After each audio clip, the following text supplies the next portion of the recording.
those wildlife. And plants are important for all wildlife, including ourselves, right? For food, for shelter, most importantly, oxygen. So when there is a lot of habitat loss, of course, it's going to impact those wildlife that rely on them. Now, something that we can do is be what we call a more conscious consumer. And in a moment, I'll talk about what exactly that entails. First, I'm going to pull off here to the right-hand side. You can see one of the Malayan tigers laying right in the center of the habitat.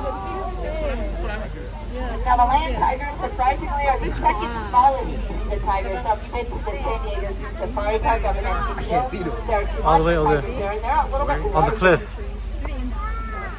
Now, something that was always a little bit confusing to me was the choice in coloration in their fur, right? It's orange and black. And when we're looking at all the green foliage around us, well, orange and green are these contrasting colors that stick out against one another. So how do they camouflage? It's okay, just the tiger. You Well, know what actually, tiger it has less to do with the tiger, more to do with the wildlife that surround them. So a lot of wildlife within the Asian rainforest don't see orange the way that we do. They see a different shade of gray. And so what those black stripes do is it just breaks up the silhouette. So instead of being one giant silhouette of a tiger, it's broken up and allows them to blend into the foliage around them, making them really good hunters. Now, most cats, pretty much all species of cats are what we call crepuscular, meaning that they're most active at dusk and dawn. Even house cats, you'll see that they're more active early in the morning and into the evening hours, and then in the middle of the day they're sleeping. That's so they can conserve energy. They're more successful hunters when it's cooler out, when the sun's not shining. It's also easier for them to camouflage. Now, all the wildlife have two options.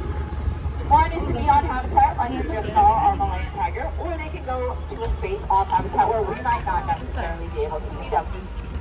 But being part of the decision-making process is part of their ability to thrive. Now, if you're still looking out to the right-hand side, we have a little copy kind of wandering around on that far right-hand side habitat. Now, cubby are actually close living relatives of the giraffe.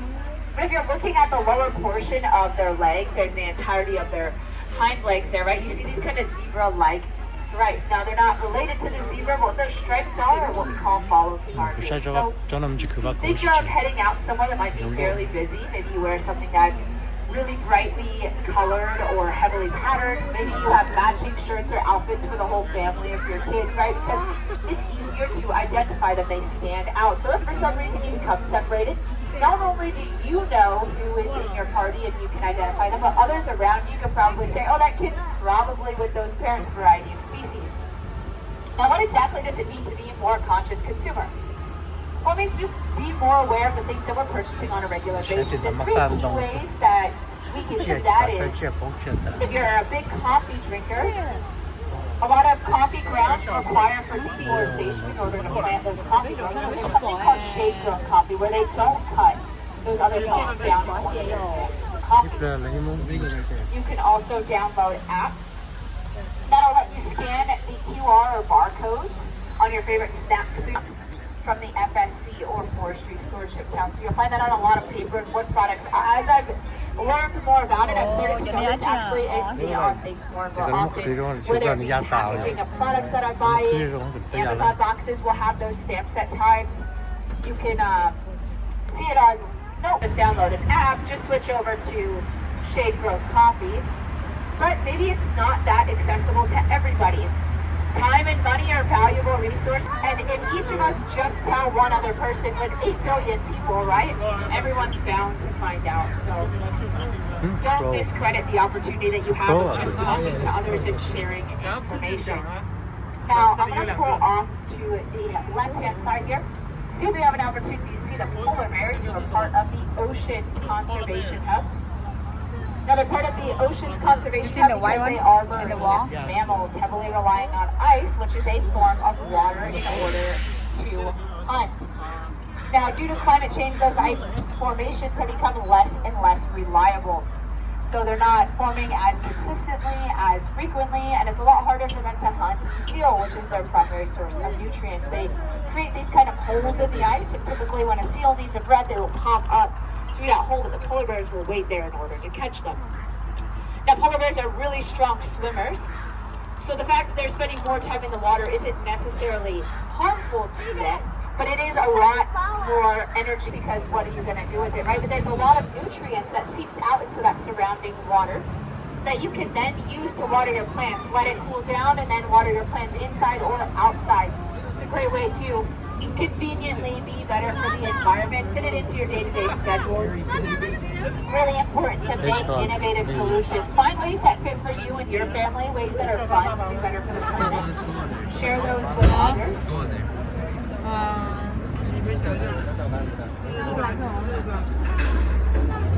Good there. Look Look at the lines all the way down here. And they are probably 30 minutes or more. Now, if you're looking out to the left-hand side here, you'll see two mountain lions just on the top of these rocks. That's Sierra and Tahoe. And they're sisters. They were rescued from the state of Washington. Now, mountain lions are one of the most successful big cats on the planet. So when you think of lions and tigers, right, they're actually more successful hunters, and they live in a wider range of ecosystems. So they're found all the way up in the northern Rockies of Canada, and they're also found all the way down to the southern tips of Argentina, and everywhere in between. So even here in Southern California, we have mountain lions. You head out to a lot of the local hiking trails, out to a lot of those mountains out east here in San Diego.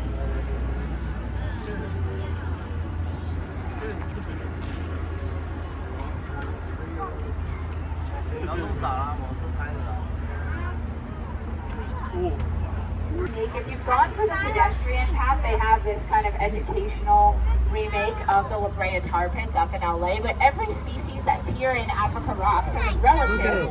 There was one native in Southern California. The first being the rock hyrax here to the left-hand side. Now the rock hyrax are very rodent-like in appearance, right? Look like a prairie dog or a groundhog, maybe some sort of interesting guinea pig or a smaller capybara. Right? But their closest living relative right now is actually the elephant. And that's because they have, if they were to open their mouth to us, their kind of canine teeth are much longer. They look very resemblant of the tusks of elephants. And then if you were to look under their front leg, is what I consider to be an armpit. They actually have a nipple where they feed their young.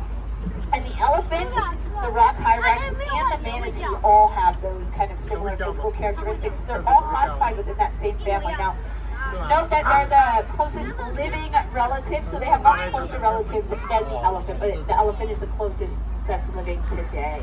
Now, you've probably noticed Ernest and Ella here. These are lions from the Africa Savannas Conservation Hub. Now they are brother and sister, and so it's important to note that most big cats, they actually don't like to be together with the opposite sex. So females would traditionally stick together, males would stick together, but males and females being together is not super common. But for lions, they live in what we call pride. They stick together and they have their set roles. Males typically kind of holding down the fort while the females go out and hunt. One of my favorite things about being here at the zoo is when they decide to become particularly active, and you can hear them kind of bellowing through the trees. Their roar as you're walking across the Bayshore Walking Bridge, or if you're on the Skyfari, walking to your car at the end of the day, and you can just hear them roaring through the entire zoo. It can travel up to 2 miles. It's a really cool experience. White tiger. The white tiger. White lion. Now you're going to have to look really closely. I'm going to try and go super slow, but in this rock crevice that's right next to us here on the right-hand side, you'll see a log, and on the other side you'll see just faint spots or speckles. That is, in theory, she's a jaguar. Now jaguars are threatened for 2 things. One, because people poach them, they love their fur. It's absolutely beautiful.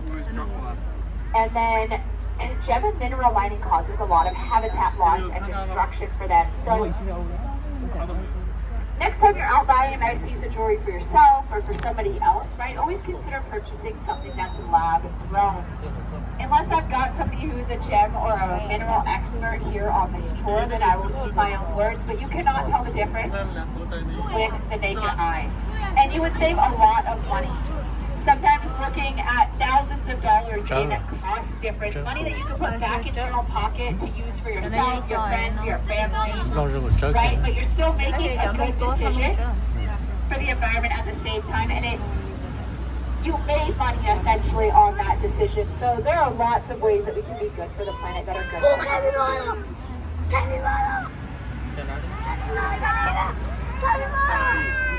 大象，一点大象。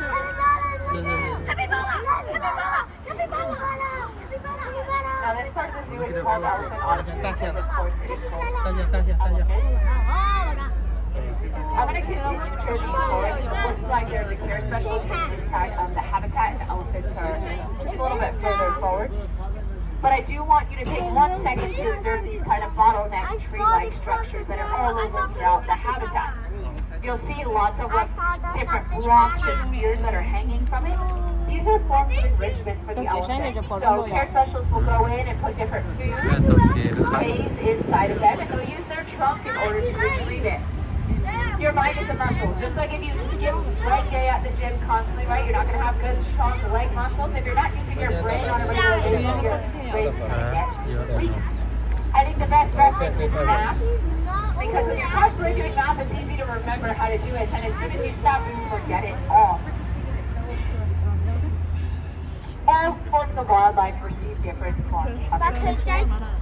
And your dog, right, taking for a walk, allowing them to interact with different environments, different smells. A hamster, giving them different treats or letting them play in a ball. All forms of enrichment. Another big part of the elephant's enrichment here is the ECs here, the Elephant Care Center.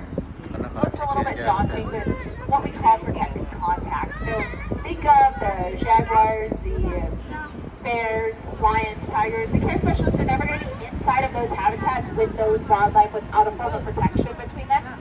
Same goes here for the elephants. And the elephants are trained to enter into that space, to receive weekly pedicures. So stick their feet out for the care specialist, and stick your ears out for them as well in order to get wellness checks. So it's really vital to their care. That training process is a form of enrichment.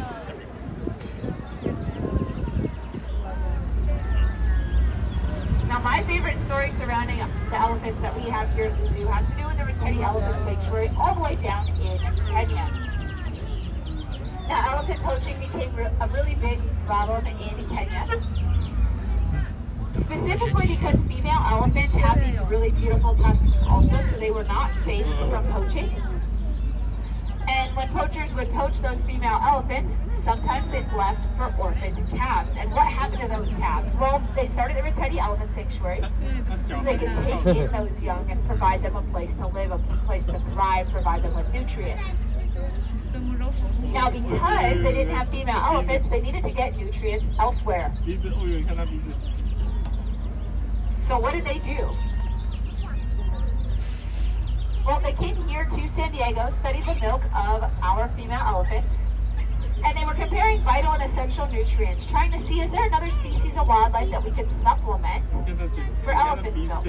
And in that research, they found that goat's milk actually is really have that same financial issue. They're better able to thrive, to provide for their own friends and family on a regular basis.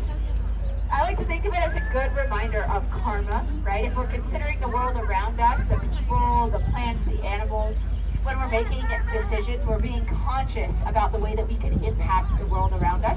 That the world around us, right, will be conscious of us as well. And hopefully that reward, maybe it's not financial like it was for the folks in Kenya, but maybe it's positive in another way.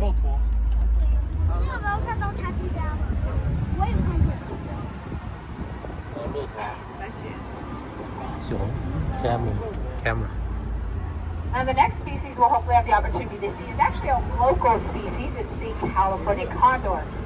And in the late 1980s, there were only 22 left in the whole world. And they were all in zoological care. But as of 2024, there are over 500 thriving in their native environment. 24 were born just last year with the breeding program that we're fortunate enough to collaborate with the LA Zoo and the Safari Park in. You can see one of them just right here up at the top of the screen here. Now what really kind of put them in that critically endangered spot was things like pesticides and porcupines, binturong. I really encourage that you take the opportunity to do so before you depart from the zoo today. Also, taking the opportunity to journey into the outback, because there are 2 young koalas. We have young, right, but we are headed into springtime, so maybe a little bit more common. But it's fun to watch different species of wildlife learn, interacting with their environment, interacting with their moms, right? There's a lot that you can see and experience from that that we might not have the chance to otherwise. Now we're going to head down Center Street to hopefully see some bears.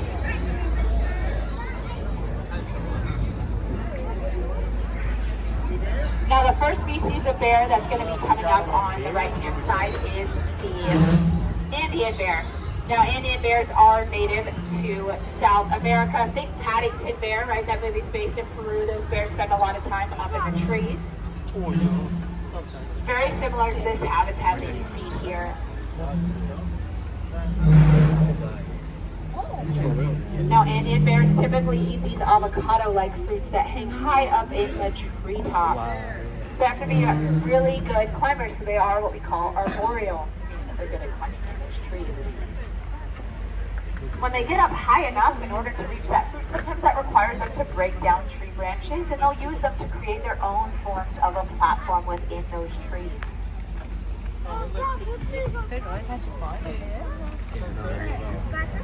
Now Indian bears are also called spectacle bears because if you can get a chance to look at his face, you can see that there's this black kind of lining that looks like a pair of glasses. Now I want you to look really hard right here to the right-hand side because this is Shala, one of our sponsors. She had 2 cubs in December and they're kind of moving around under the bushes. It's right there, but I can't see it. If you need to stand up, you're more than welcome to do so that you can get the opportunity. Oh, yeah, baby. We'll talk more about club bears. There's a baby. We'll kind of hang out here. 面包挨下吃，不要吃了吧？ And they have babies. 那边上有个小 They，have babies. I'm just going to scoot forward a little bit. 哦，2只哎，2只哎。